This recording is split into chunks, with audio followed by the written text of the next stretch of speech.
vuelta con Cerrando la Noche y como ya es norma y costumbre, a partir de este bloque damos inicio a la conversación con nuestros invitados y nuestras invitadas. Hoy un invitado, el doctor Domingo Ramírez, que es abogado, politólogo y comunicador social. Ahora vamos a hablar un poco de la actualidad, pero además Domingo tiene especialidad en administración electoral, ahora que estamos inmersos en un proceso de elecciones en la República Dominicana. Buenas noches, doctor. Hermano, gracias por invitarme aquí a Cerrando la Noche. Un placer para mí, Junior. El placer es nuestro poder compartir contigo y socializar estos temas de interés para el país. Primero, en tu condición de politólogo, ¿cómo valoras el panorama político de la República Dominicana? Bueno, interesantísimo, porque con el derribo, lo voy a decir así, puede resultar un poco fantasmagórico, pero es la verdad, con el derribo de el bloque que en algún momento encabezó el Partido de la Liberación Dominicana en el año 2020, se dan una serie de hechos sucesivos o de consecuencias que se dan. Cuando se divide el PLD en octubre del año 2019, con aquello de la primaria Leonel Gonzalo, desde ahí comienza el panorama político a cambiar. Porque el PLD era un partido que si se mantenía unificado era muy difícil ganarle. Cuando se da la división, ocurre lo mismo que le ocurrió al PRD en el año 1986. Si el PRD en el 86 se quedaba unificado, el PRD retenía el poder. Entonces hay un asunto en política que los politólogos siempre suelen utilizarlo. ¿Cuál?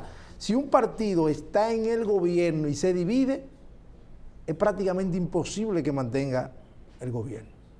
Si está en la oposición y no es capaz de unificar a lo interno y los sectores que hacen causa común con él, no llega. Te pongo el caso del 86 del PRD y te pongo el caso del 2012 del PRD también.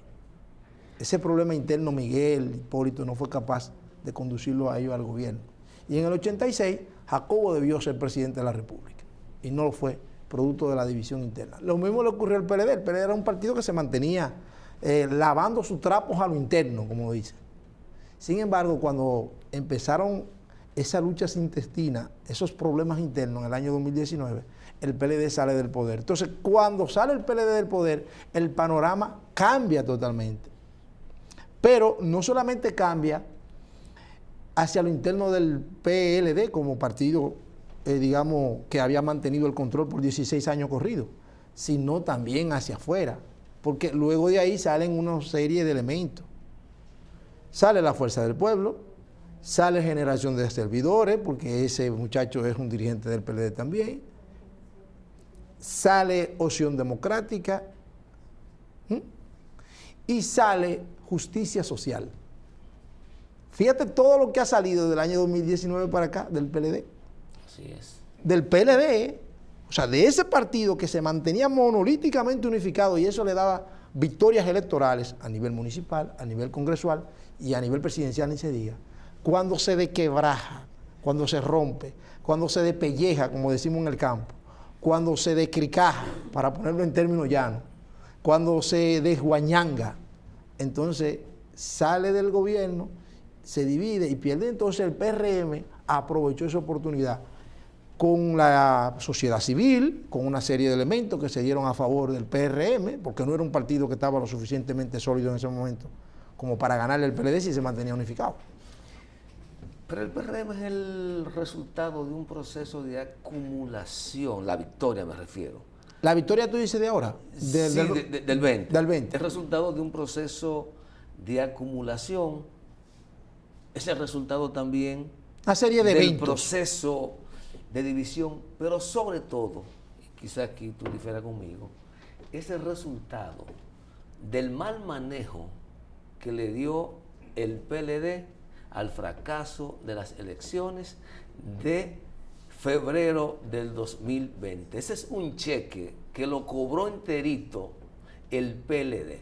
Eso cambió la arena política. Posiblemente, si ese evento no ocurre, señores, se quedaba el PLD en el poder. ¿Tú viste cuánto sacó Gonzalo? A pesar de todo. Un 37%, casi 38%. Con un partido dividido y con una situación provocada por ese evento, era evidente que sin esa causal, posiblemente la historia hubiese sido otra, Domingo. ¿Qué tú crees? Yo, de hecho, he dicho que lo que pasó en febrero del año 2020 tiene dos víctimas directas. Primero el PLD, que era el partido que estaba en el gobierno, y todos los fajos se le pegaron a él. Y segundo, los miembros de esa Junta Central Electoral que organizaron ese proceso, que literalmente salieron de ahí valiendo nada. Luego de ser honorables, porque los que estaban ahí, estamos hablando de Inbel Burgar, estamos hablando de Castaño Guzmán, estamos hablando de personalidades de la sociedad dominicana. Y luego de ahí salieron muy mal parados. Saladín también, muy mal parados salieron luego del proceso. Organizaron el proceso del año 2000, de mayo, luego, del mes de mayo, y salieron bien, pero ya tenían la mancha indeleble, como se dice, ¿verdad?, con el proceso de febrero. Yo estoy de acuerdo contigo en esa parte. En mayo no hubo elecciones. Perdón, en julio, sí, porque luego hubo la proposición, claro. Correcto, gracias por la aclaración. Entonces, en ese proceso, esas víctimas están ahí. Y el PLD, como tú dices, pagó las consecuencias desde el punto de vista electoral. Pero yo pienso que el peor el escenario del PLD fue la división. Con la salida de Leonel Fernández, aunque no se llevó la cantidad de gente que se llevó el PRM cuando se fundó del PRD, cuando el PRM sale del PRD, después de las elecciones del año 2012, 2013, 2014, que es cuando se funda el partido, la sola división del partido provocaba la derrota de las elecciones a nivel presidencial. Yo no tengo duda de eso. Obviamente lo que pasó en febrero ayudó de manera definitiva. Esa es la verdad.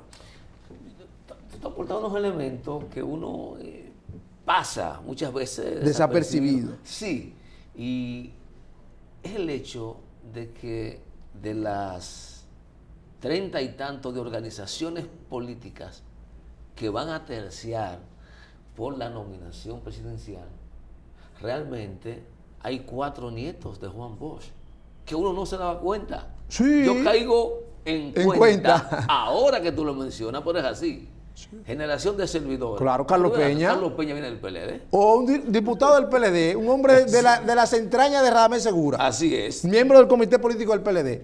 Opción Democrática. Minú, diputada del PLD. Es así. Justicia Social. Julio César no solamente diputado, también senador por Santiago.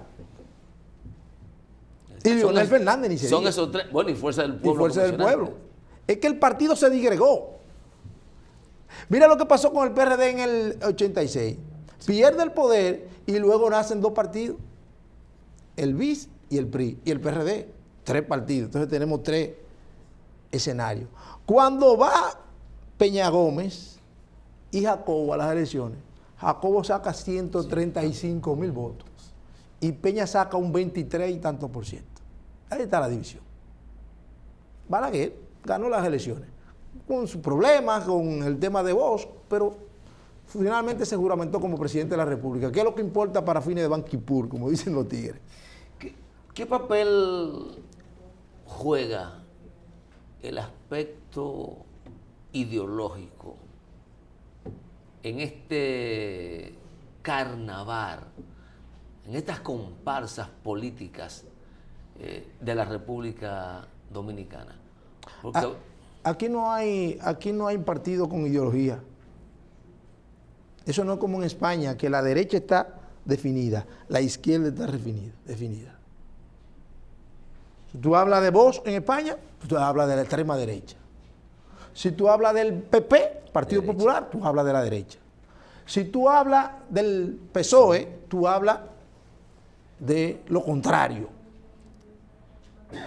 Si tú hablas de Podemos, por ejemplo, por ponerte un caso, tú hablas de tipos que están más vinculados al PSOE que a la derecha del PP o de Vox, o de cualquier otro, digamos, interactuante o cualquier otra organización que tenga afinidad.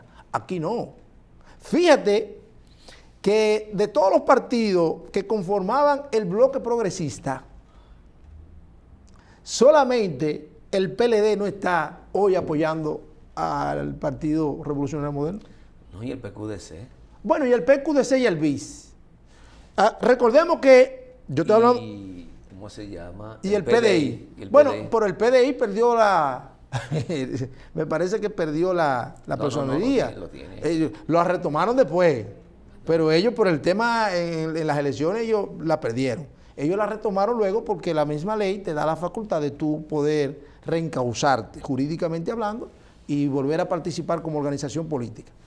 Pero de todos esos partidos, que el PLD en su momento llegó a acumular 16 partidos, Junior. Todos los otros están con Abinader. Dicen ustedes los abogados que a confesión de parte, relevo de prueba. Entonces, esa confesión que hace unos años hizo el doctor Leonel Fernández de que el presupuesto nacional es el verdadero líder. Es el verdadero líder. Yo estoy de acuerdo contigo. Se confirma ahora. Mira, con la muerte de Peña Gómez en el año 1998. ¿Tú estás de acuerdo con él, no conmigo, verdad? Yo estoy de acuerdo con ese criterio. Yo también. Con la muerte de Peña en el 98, justamente el 10 de mayo del año 1998, 6 días antes de las elecciones municipales y congresionales, porque se celebraban en ese día separados. Pero iban unidas las congresuales y las municipales. Es decir, diputados, senadores, alcaldes y regidores. Peña muere en el 98, 10 de mayo. Luego muere Bosch, en el 2001. Y Balaguer muere en el 2002. Fíjate que son eventos sucesivos. Yo siempre he dicho que la República Dominicana tuvo una suerte histórica que no la tuvo ningún otro país de la región. ¿Cuál? Que convergieron 3 figuras de una talla impresionante. Bosch, Peña y Balaguer. En un mismo escenario, contemporáneo los 3. Y eso le dio a la República Dominicana, quiérase o no, estabilidad política. ¿Tú te imaginas el escenario del 94 sin un Peña Gómez en el medio? Sin una figura de la estatura de Peña Gómez. Los muertos lo hubiésemos estado contando en los contenes. Esa es una discusión vieja, porque hay una componente de resolverlo todo para que no cambie nada. Sí, pero lo que te digo es que independientemente de cualquier cosa, si Peña dice que no acepta, aquí había una guerra civil montada. Esa es la verdad. ¿Tú te imaginas un hombre como vos, con esa situación que se dio en el 90, entre él y Balaguer, que no tuviera la estatura política como para controlar cosas?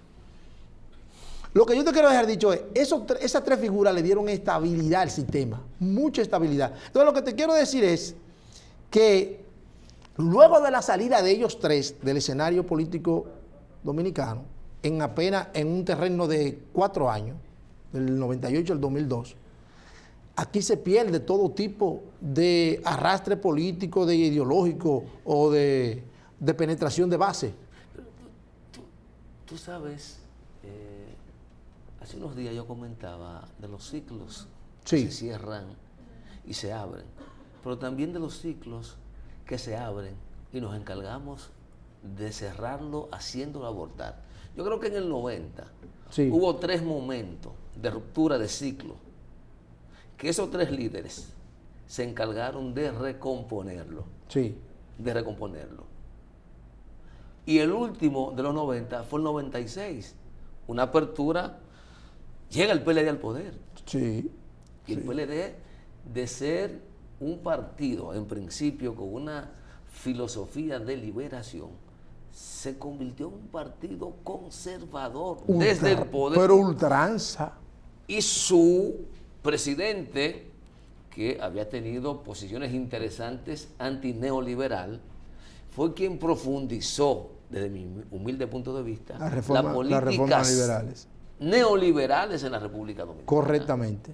O sea, pero fíjate que el PLD llega con esa concesión marxista-leninista, si se quiere decir así, de liberación. De liberación. De liberación, vamos a ponerlo así, de liberación, para ponerlo en un contexto más plano, de liberación. Se convierte en un partido conservador. Y luego, para poder volver al poder en el año 2004, ¿qué hace? Se masifica y deja entrar a todo el mundo.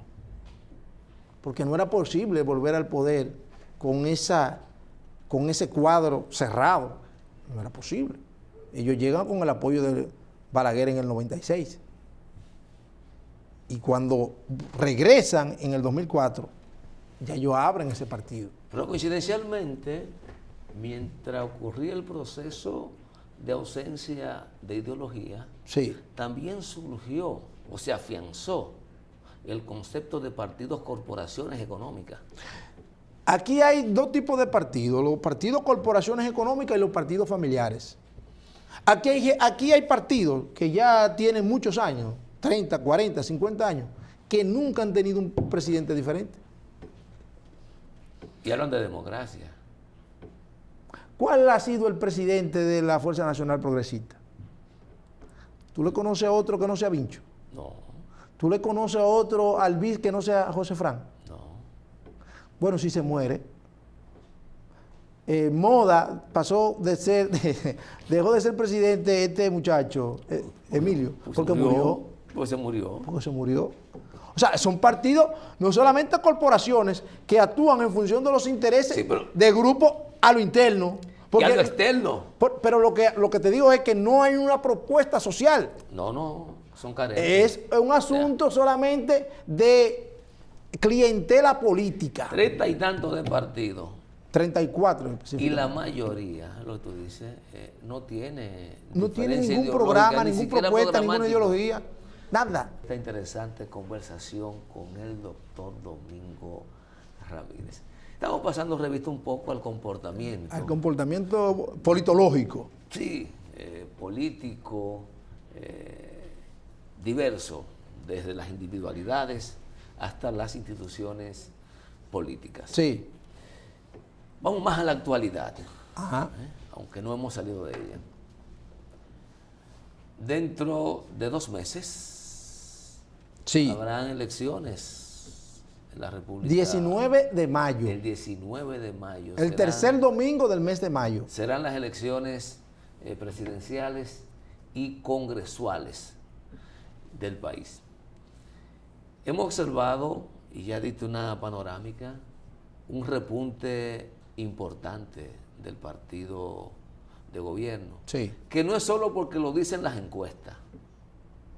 Yo me lo mido más por la amplitud de la boleta y de las casillas que apoyan al presidente y al partido de gobierno. Porque aquí hay una gente con unas capacidades y unos olfatos muy finos. Demasiado fino para mi gusto. Hay gente que vive del presupuesto nacional. Demasiado fino para mi gusto. Y otros que tienen una capacidad de lanzarse del barco en el momento justo. Fíjate que en el proceso pasado muchos dejaron al PLD y se montaron en el barco del PRM. Tu perspectiva de esta coyuntura. Bueno, el PRM está en una situación envidiable. Luis tiene un posicionamiento impresionante. Yo no quito que Luis haya hecho un buen trabajo durante los últimos 3 años y tanto de gobierno. Yo lo enfoco desde el punto de vista de la disgregación que hay en la oposición política. Lo mismo que te decía del PLD, se disgregó ese partido. De ese partido que no salía nada, han salido 4 hijos de ese partido. Entonces ahora hay un problema. ¿Cuál? Bueno, que con esa disgregación se da una especie de desesperanza. Tú no ves que hay alcaldes de la Fuerza del Pueblo y del PLD que ganaron en la Alianza Rescate RD que están corriendo al PRM. Están corriendo. El de Pedro Brán, el Mello, ganó en la Alianza de la Fuerza del Pueblo. Por la Fuerza del Pueblo encabezaba la alianza ya. Se va a juramentar con el PRM. El de Monteplata, el de Boca Chica. Y tú ves entonces a la gente de la Fuerza del Pueblo y del PLD renunciando, porque la desesperanza es lo peor que le puede ocurrir a un partido que está en oposición. O sea, cuando un dirigente político pierde la esperanza en que puede ganar en el proceso electoral venidero, ocurren dos cosas: o se va o no hace nada para ganar. O lo conquistan. O lo conquistan. Entonces, las palomas siempre vuelan donde hay pan. Y en este país no existe ideología política. En este país existe interés de momento. Porque hay una realidad en este país. ¿Cuál? Bueno, que aquí lo urgente sustituyó lo importante. Siempre ha sido así. Por eso nosotros no tenemos mayores niveles de desarrollo, inclusive mayores niveles de desarrollo a nivel institucional. Porque aquí lo importante, lo urgente, perdón, sustituyó lo importante. Nosotros estamos en medio de un proceso electoral, pero inclusive tú ves que este proceso electoral no es como procesos anteriores. La algarabía de este proceso electoral es muy opaca, porque el escenario político está definido. ¿Por qué? Por una razón elemental, la gente tiene que entenderlo. Miren, cuando hay una diferencia de 2 años, la oposición política tiene posibilidades de recomponer el escenario. Te pongo un caso. En el 2002, el PRD y Hipólito Mejía barrieron a nivel municipal y congresual. En 2 años perdieron las elecciones. Variaron una serie de elementos, la reforma constitucional, la división del partido de Atuey y Miguel Hipólito, y eso le provocó a Hipólito una derrota, más obviamente la crisis bancaria. Y el PLD ganó las elecciones municipales. Antes de las elecciones, el PLD ganó en el año 2016, con una posición histórica, más del 60% sacó Danilo Medina. Y 4 años después perdió el gobierno. Se dan una serie de elementos. Entonces, cuando ocurre un proceso tan rápido, apenas 3 meses, la oposición política, si le dan un golpe certero, como el que le propinó el PRM y sus aliados a nivel municipal, no tiene posibilidad de recomponerse en 3 meses. Pero le sirvió para algo, mi óptica. ¿A quién? ¿A la oposición? Sí. ¿A qué? Primero, se dieron cuenta de que no están en el poder. Sí, claro. Ahora fue que se dieron cuenta que no están en el poder. Con el golpe.